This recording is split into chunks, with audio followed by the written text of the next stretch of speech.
ये smart city Dehradun IT park, देखिए कैसे पानी का अंबार।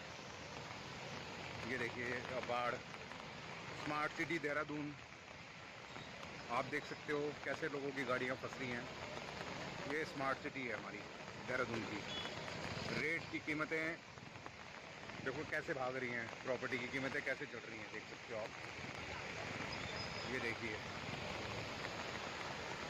दाम के साथ में बाढ़ का प्रभावित एरिया भी देख लो आप, कितने सेफ हैं ये कॉम्प्लेक्स, कितने। ये देखिए कैसे परेशान है लोग। ये स्मार्ट सिटी देहरादून सहस्त्रधारा का पार्ट है। आईटी पार्क देख सकते हो, ये आईटी पार्क है।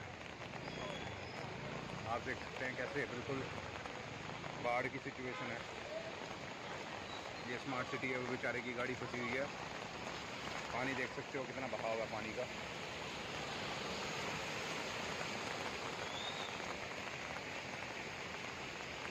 देहरादून कितनी तेज़ी से भाग रहा है पानी की तरह रफ्तार।